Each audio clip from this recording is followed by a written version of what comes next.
Bom dia, meus amores! Como vocês estão?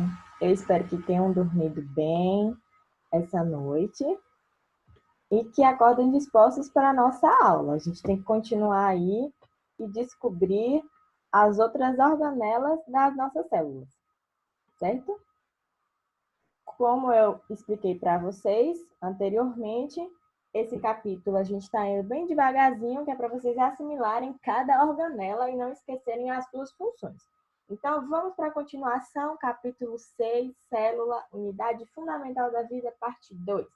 Nós paramos na página 90, mas antes disso, claro, vamos fazer aí uma revisão.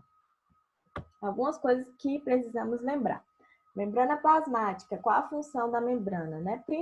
Gente, a membrana tem várias outras funções, assim como as outras organelas aqui, mas como ainda estamos no fundamental, então não precisamos saber as funções mais específicas. Então, aqui são as funções mais básicas que a gente aprende, tá? Então, nessas funções que a gente aprendeu, membrana plasmática, ela possui permeabilidade seletiva. O que é isso? Através disso, ela pode selecionar quem entra e quem sai da célula, certo? Delimitar o conteúdo intra e extracelular. Nós sabemos que os conteúdos aí não podem se misturar. Então, através da membrana plasmática, ela fecha a célula e só deixa entrar, né, quem a célula precisa. E também deixa sair quem a célula precisa, como nós estudamos na bomba de sódio e potássio. Não se esqueçam disso, certo? Outra coisa que eu preciso que vocês lembrem, que muita gente ainda errou, a questão da bicamada fosfolipídica. Por que a membrana tem essa bicamada fosfolipídica? Porque os fosfolipídios, eles são formados por duas partes. A parte de cima, que pode entrar em contato com a água, e a parte de baixo, que não pode entrar em contato com a água. Então, o que eles fazem? Eles ficam uma camada em cima e aí eles arrumam outra camada para ficar por baixo. Assim as duas partes se encontram e não as duas partes que não gostam de água se encontram e não deixam a água entrar ali, certo? Não se esqueçam disso. E na membrana plasmática nós temos também as proteínas, que são itens essenciais. Nós vamos continuar falando das proteínas aqui. Vamos lá, quem é o citoplasma? Está entre a membrana plasmática e o núcleo. Ele armazena as substâncias essenciais à vida, que são as substâncias que estão dentro da célula. Inclusive, a gente poderia até resumir a célula como unidade fundamental da vida, que é o nome do capítulo do nosso livro, tá? O que é o citosol? O citosol é aquele líquido viscoso que nós chamamos de... Nós comparamos com gel, né, onde estão as moléculas orgânicas, que nós vamos aprender. Citoesqueleto, ele funciona para a célula como o esqueleto funciona para o nosso corpo. O que o esqueleto faz pelo nosso corpo? Dá sustentação, né? E forma. Então, o citoesqueleto ele vai dar forma e sustentação para a célula, porque senão a célula, gente, ia ser um saquinho de gel, ia ficar toda molenga e não ia ter sustentação nenhuma, tá? Então, o citoesqueleto ele serve para isso. Aprendemos também sobre o retículo endoplasmático rugoso. Por que ele é rugoso? Porque ele possui ribossomos, certo? E o que o retículo endoplasmático rugoso faz? Ele é responsável pela produção, transporte e armazenamento de substâncias, mas principalmente pela produção. E o retículo endoplasmático liso? Ele sintetiza hormônios, como a gente falou na outra aula, os hormônios femininos e os hormônios masculinos, que dão características a cada sexo, e desintoxica o organismo, como falamos do caso do álcool. Relembrando aí esses conceitos, então vamos seguir, tá? Vamos falar, gente, do complexo de Golgi, que podemos também chamar de complexo de complexo golgiense. Ele foi descoberto em 1898 por um italiano chamado Camillo Golgi. Então, assim, quando você descobre alguma coisa na ciência, se você quiser dar seu nome, você pode dar, porque é uma descoberta sua. Então, a gente tem muita coisa aí de pesquisadores, químicos, físicos, que eles deram o próprio nome deles, e eles são reconhecidos até hoje por causa disso. Então, o complexo golgiense foi descoberto por um cara chamado Camillo Golgi, e ele era um cientista italiano. Mas vamos lá. O complexo de Golgi também tem outro nome chamado dictiossomo, mas podem ficar tranquilos que a gente só vai chamar ele de complexo de Golgi mesmo, tá? Então, é uma organela, um organoide da célula, né? Vocês podem ver aqui, ele é como se fosse um conjunto de sacos, né? São pequenos sacos que estão interligados, né? Um aí está juntinho do outro. Se vocês forem observar outras figuras, vão ver que eles parecem uns saquinhos mesmo que apertaram eles aí, as extremidades deles. Porque essa figura aqui não dá para ver direito, mas vocês podem olhar no livro de vocês, na página 91, que vocês vão conseguir prestar atenção. O complexo de Golgi ele está envolvido no processo de secreção celular. Então, como é que esse processo acontece? Primeiro, o nosso corpo está precisando de uma proteína. Quem é que vai produzir?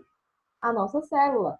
Então, quem é que faz a produção que a gente acabou de falar? O retículo endoplasmático. Então, o retículo endoplasmático começou ali e fez a produção da proteína que eu preciso. O que é que vai acontecer? O granuloso, tá, gente? Que fez a produção da proteína, da enzima que nós estamos precisando. Então, essa enzima, ela sai de lá do retículo endoplasmático granuloso, e aí tem alguns pacotinhos pequenos ou vesículas, que são essas bolinhas aqui, que vão levar a minha proteína do retículo endoplasmático granuloso ou rugoso para o meu complexo de Golgi. Então, ele é carregado, né? As enzimas são carregadas por essas vesículas aqui, certo?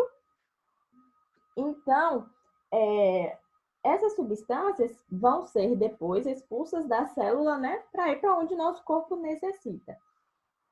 Mas, enquanto isso, elas ficam aí no armazenamento do complexo de Golgi, sofrendo algumas transformações. Então, o complexo de Golgi ele tem a função de armazenar proteínas e outras substâncias. Como vocês podem ver aí, vai começar de novo a proteína saindo dessas vesículas, olha lá, o retículo endoplasmático saíram as vesículas e passam aí, né, pelo complexo de Golgi. Então, a função deles, do complexo é armazenar proteínas e outras substâncias, porém, ele tem uma outra função muito importante, que é a formação dos lisossomos, que nós vamos descobrir daqui a pouquinho o que são esses lisossomos. Até então, eu acredito que tenha ficado mais fácil aí essa parte, né, do complexo de Golgi. Então, o retículo endoplasmático rugoso, ele produz a proteína, ela vem aí através da vesícula, vai ser armazenado no complexo de Golgi, que depois essa proteína vai sair da célula, tá? Vamos lá. Próximo slide. Gente, aqui tem uma curiosidade, tá? Como vocês podem observar aqui, é uma imagem que quer dizer a fecundação. É o momento que o espermatozoide ele se encontra com o óvulo para dar origem a um novo ser, certo? Então, nós sabemos que a célula feminina é o óvulo e a célula masculina é o espermatozoide. E que o espermatozoide, ele precisa ultrapassar a barreira aí para que ele possa entrar no óvulo. E o espermatozoide não ia conseguir ultrapassar a barreira se ele não tivesse uma estrutura chamada acrossoma. O que esse acrossoma faz? Esse acrossoma, ele fica bem aqui, ó. Cadê minha setinha? Aqui, na cabeça do espermatozoide, o acrossoma fica aqui. E o que ele faz? Ele tem enzimas, né, que digerem, eles vão comer mesmo, digerir aqui, ó, eles digerem a superfície do ovócito. E aí, quando ele digere isso, ele forma um orifício e o espermatozoide pode entrar e fecundar o óvulo. Então, se não existisse o acrossoma, não ia ter aí filhotes, não ia ter descendentes, nós não íamos nascer, certo? E aí, por que a Tia Alice está falando desse acrossoma, que é muito importante? Porque adivinha quem é que produz o acrossoma? O complexo de Golgi, tá? É ele que vai formar esse acrossoma, tá, gente? Mas é só uma curiosidade, tá? Função mesmo que a gente precisa lembrar são essas aqui. Armazenar proteínas e outras substâncias e formação dos lisossomos. Agora chegamos na parte dos lisossomos. Eu coloquei aqui a imagem do... Tem gente que chama Pac-Man, né? Pac-Man. É Pac-Man ou é Pac-Man? Não sei. Na minha época, eu jogava... Era Goldman. Aí eu já chamei de Pac-Man. Então, o que ele faz? Ele só faz fazer, né, a digestão aí das bolotinhas no jogo. E o que o lisossomo vai fazer? Vai fazer a digestão intracelular das matérias que vêm do exterior da célula. Então, toda vez que você falar do lisossomos, pode lembrar que ele faz digestão intracelular daquilo que vem do exterior, que é uma coisa que a gente já falou um pouco. Como é que ele faz essa digestão intracelular? Lembra que a gente falou de fagocitose e pinocitose? Então, nós vamos ver aqui agora, porque quem vai fazer isso aqui vai ser os lisossomos, tá? Como é que ele faz isso? Vamos ver aqui parte por parte dos lisossomos. Então, meu complexo de Golgi aqui, cadê minha setinha? Pronto. Liberou meu lisossomo. Tá aqui, né? Por que ele liberou meu lisossomo? Porque a célula, ela vai fagocitar alguma partícula alimentar que veio aí de fora que ela quer, certo? Então, a minha célula quer essa partícula aí. Aí, o que a célula faz? Ela faz uns falsos pés. É como se fosse pés, isso aqui. Que nós chamamos de pseudópodos, tá? Então, pseudópodos significa falsos pés. Ela faz esses falsos pés aqui dela, né? Para agarrar a partícula que ela quer comer, que vem de lá de fora. Agarrou. Essa partícula entrou, formou essa bolsinha aqui. Como é o nome? Fagossomo, porque eu estou falando de fagocitose. Então, isso aqui é um fagossomo, certo? Então, depois do fagossomo, né, o lisossomo, que o complexo de Golgi soltou lá atrás, corre e vai aqui invadir. Ele invadiu, né, o fagossomo, e aí virou agora um vacúolo digestivo. Por quê? Porque o lisossomo vai fazer a digestão da partícula. Então, ele faz a digestão aqui, certo? O que ele quer? Ele separa e fica dentro da célula, certo?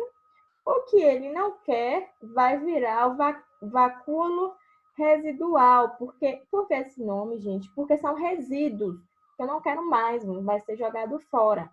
Então, tirei aqui os lisossomos, fez a digestão, quebrou aqui, quebrou. Aí pegou a célula, o que ela queria, e o que ela não queria, ela vai jogar para fora no processo chamado exocitose, que a gente também aprendeu, tá? Então, essa aí é a principal função do lisossomo. Mas essa figura aqui eu também não achei, mas no livro de vocês tem também a parte da pinocitose, que é muito parecido, praticamente a mesma coisa. A diferença é que quando é fagocitose é porque a célula ela quer uma partícula alimentar sólida. Quando ela precisa de algo de consistência líquida, ela não faz fagocitose, ela faz pinocitose. Então, se isso aqui fosse uma partícula líquida, né, que tivesse água e tal, o nome aqui seria pinocitose e aqui não ia ser fagossomo, ia ser pinossomo. Mas essa parte aqui é igual, tá? Só muda isso aqui. A mesma coisa, o lisossomo ia sair, ia invadir. Ai, gente, passou. E ia pegar o que precisa, o que não precisa viraria vacúolo, ficaria dentro do vacúolo residual e ia ser mandado para fora, tá? Espero que tenha ficado claro. Eu tenho aqui as etapas para a gente lembrar. Primeiro, vai ter as etapas da digestão intracelular. A minha célula vai fazer a fagocitose, como nós vimos, vai formar ali os pseudópodos para agarrar a bactéria. E aí eu vou ter a formação do fagossomo, né? que é o saquinho ali com a bactéria dentro. Então, vai ter a união do fagossomo junto com os lisossomos. Quem produz os lisossomos? O complexo de Golgi, tá? Então, os lisossomos entraram ali no fagossomo, juntou, e aí a saída de partículas úteis para a célula, né, vai sair dali de dentro. O que ficar é aquilo que a célula não quer, então já tira o nome, né? Já não é mais fagossomo, já virou aí corpo residual ou vacúolo residual, certo? E aí depois eu tenho a exocitose, que é a expulsão da partícula que é inútil para a célula, tá? Vamos lá. Eu trouxe aqui umas figuras sobre a sílica. A sílica é um pó que geralmente os mineiros ou quem trabalha em construção civil tem acesso, e ele é um principal componente das rochas, e ele faz muito mal ao nosso corpo. Quando uma pessoa ela inala uma grande quantidade aí dessa sílica, acontece uma doença chamada silicose. A sílica ela tem o poder de destruir os lisossomos. Elas destroem mesmo, elas atacam os lisossomos. E aí, o que acontece?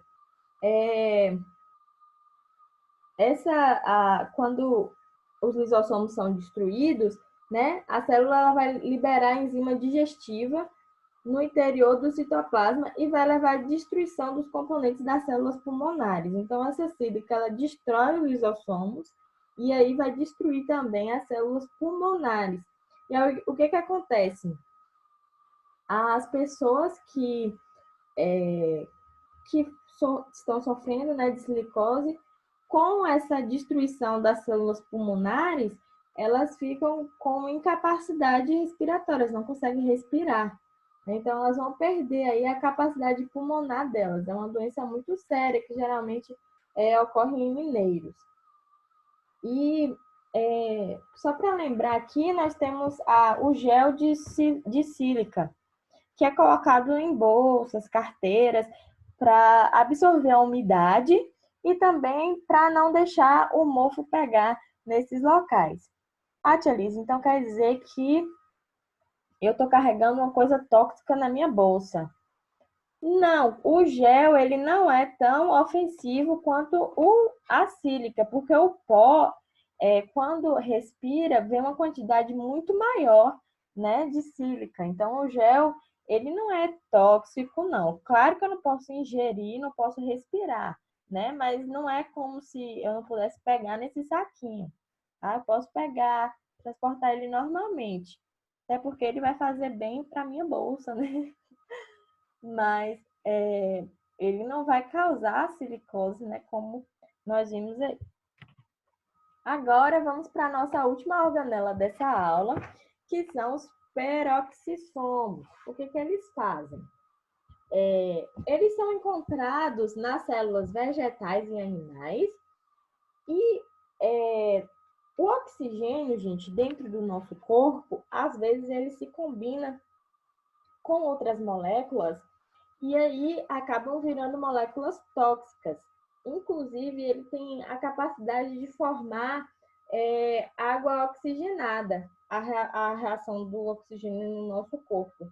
Ele forma água oxigenada, que é H2O2. É muito parecida com a água, né? Porque a fórmula da água é H2O. Aí, se eu acrescento mais um oxigênio numa reação, vira água oxigenada.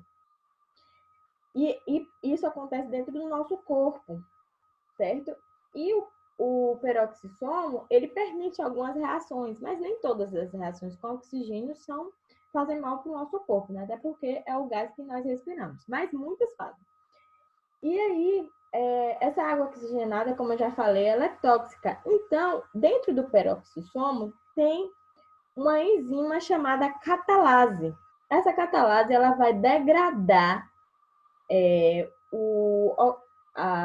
ai meu Deus, vai degradar as moléculas de água oxigenada, e aí ela consegue separar aí, vai tirar o oxigênio, e aí o que vai virar? Se eu tenho H2O2, eu tirei um oxigênio, vira água e oxigênio, separado. Então, a função do peroxissomo é essa aí, né? Possuir enzimas oxidativas, né? Que reagem aí com oxigênio e por possuir essas enzimas, eles catalisam substâncias tóxicas, como nós vimos, a água oxigenada. Então, aí eu tenho aqui o peroxissomo e as enzimas aí mostrando, tá, gente? Entenderam aí?